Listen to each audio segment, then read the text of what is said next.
Today we're moving on to area of composite figures. So this is why on Wednesday we reviewed area of shapes. So this top part should be pretty easy for you guys. So first, a composite figure is a figure made up of multiple or several geometric shapes. The area is the number of square units needed to cover a given surface. So down here, what we're going to do is we're going to write the name of each shape, and then we're going to go to the formula chart and write the formula for each. So you guys can go ahead and hit pause and do that on your own. So just to make sure everybody understands this shape here, okay, so we should be able to know what the first three are. This shape here is called a parallelogram because these are going parallel like a railroad track, as are these two. Okay, so a parallelogram is like a tilted rectangle, okay? And I do want you guys to make sure that you understand the base and the height of each shape. All right, and something that you need to remember from the other day is that my base, so if this is my base, my height has to be at a 90-degree angle. All right, it can't be slanted. So if you look here at the parallelogram, we have a base here, and often they'll have a number on the slanted side. We can't use that. We're going to use this dotted line, which is our height, okay? And then this shape all the way to the right is a trapezoid. All right, and something that we talked about the other day is that a trapezoid has two parallel bases. So this side and this side are parallel, meaning they're like railroad tracks. They're staying the same distance apart. They're never getting closer. They're never going to intersect. So one of them is going to be base 1, and the other one is base 2. It does not matter which one's which. And then again, the height is always going to be at a 90-degree angle. So like I said, go ahead and press pause, fill out your shapes and your formulas from your formula chart.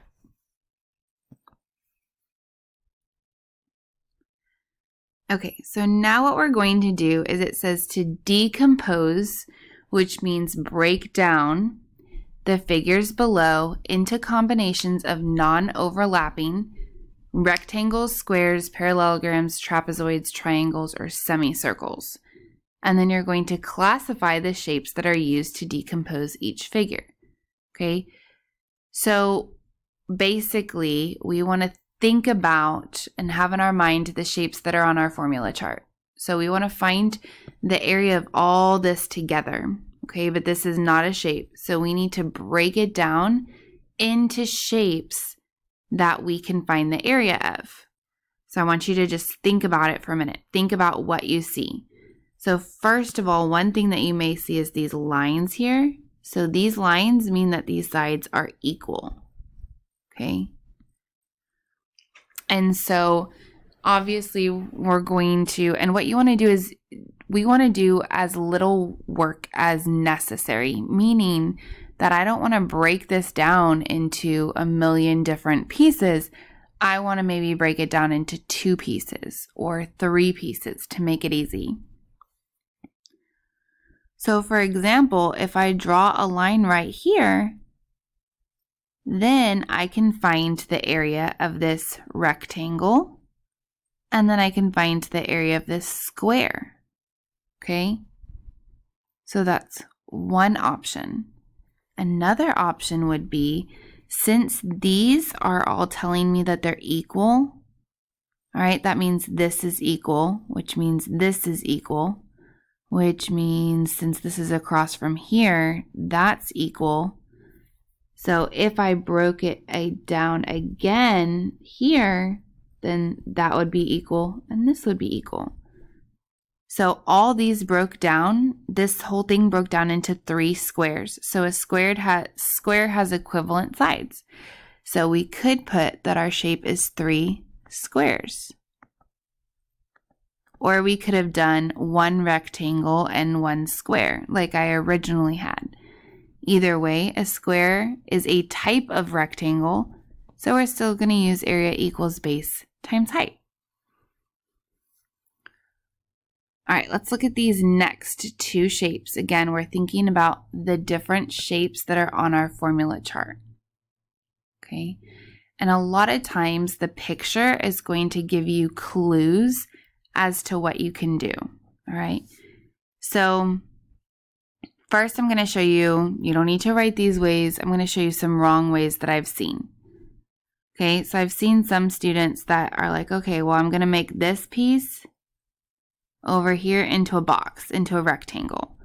But this becomes something that I have no idea what this is. You can't have a shape like this. This is not, like, we don't know how to find the area of this, and it's not a parallelogram, because a parallelogram, and it's not a trapezoid, they each only have 4 sides.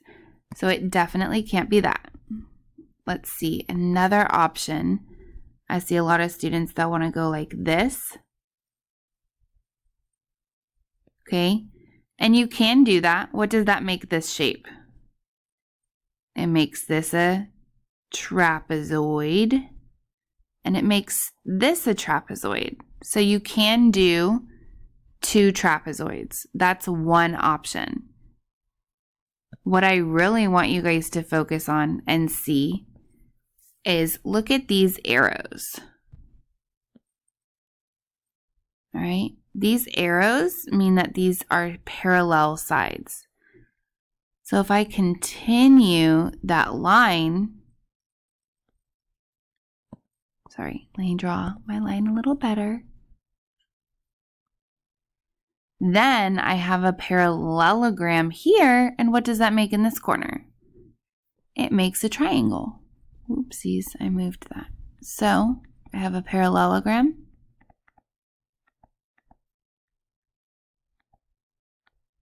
Which my formula chart tells me is area equals base times height. And then I also have a triangle. Area equals 1/2 base times height. Okay, so that's it. All right, let's look at this next one. I think you guys hopefully can all figure this out. So I have, if I draw my line straight here, I have a rectangle and a triangle. Now I've seen some people who want to go like this. Now I have 2 rectangles and 2 triangles, but hello, that turns into 4 different formulas and working out 4 different things. I personally do not want to do that. I would rather just do the 2. Okay, so here I have a rectangle.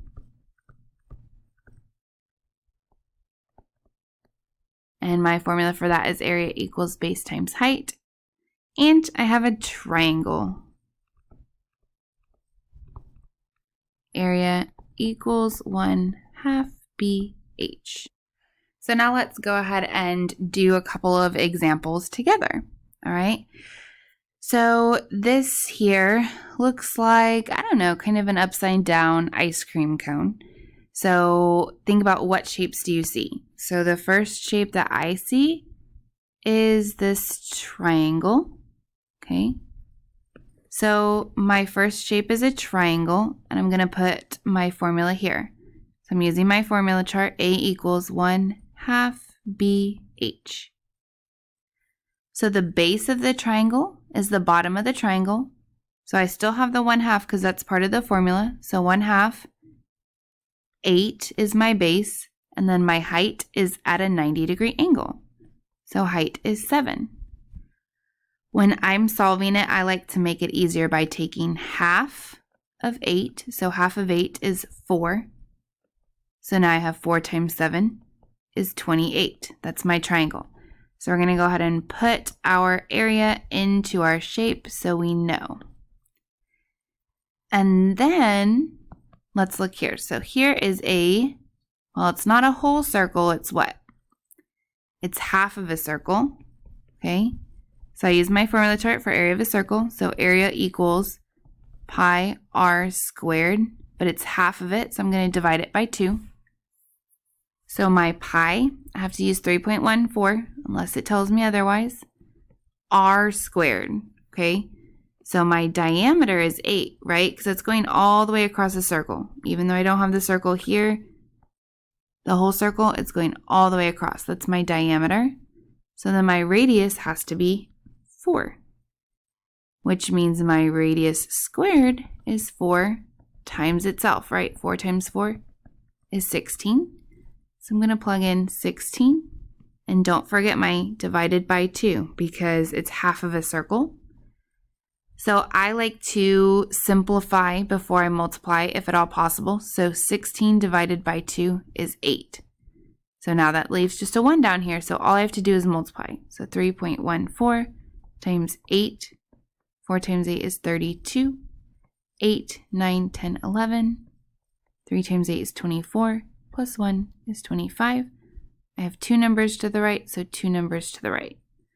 So 25.12. So if you wanted, you could have multiplied the 3.14 times 16 and then divided by 2. That's your choice. But now it wants the area of the whole figure together. So I'm going to take the area of my triangle and I'm going to add the area of my semicircle to get my total area.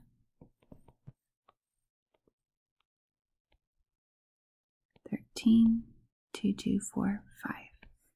So my area is 53.12 feet squared.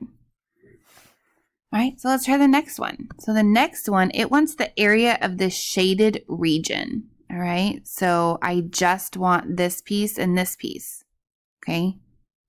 So it's like I'm taking the triangle out. So first shape I see is my rectangle. So I'm going to do area equals base times height. So my base is all the way across this rectangle. So base is 10, height is 6, so that's 60. And now I need to remove this triangle. Okay, so area equals 1/2 BH. So I have my half. The base of my triangle goes from here to here. So 7. And the height is up and down here, which is the same as the edge of this rectangle. So 6. I'm going to go ahead and take half of 6, which is 3. 3 times 7 is 21. So this piece here is 21. And I'm taking that out of the rectangle because I want just the shaded area, which normally it'll tell you. So here I have my rectangle. So my rectangle is a total of 60. And then I need to take out the triangle. So I'm taking away the 21. So I have to borrow. 6 becomes 5. This becomes 10. 10 minus 1 is 9. 5 minus 2 is 3. So it's 39 meters squared. All right. So all we're doing is breaking these shapes down into shapes that we know how to find the area of. We write our formula, we plug in our numbers, we find the area of each piece, and then we either add them together, like we did on this first one, or we subtract them if we have a piece missing, okay? So you guys are going to go ahead and do these next problems on your own, okay? So remember, you want to break it up into as few pieces as possible. So here I see a rectangle and a semicircle, all right? And here, make sure you're paying attention to what these mean. These mean that these are all equivalent, which which means that is 2. All right. Good luck, guys.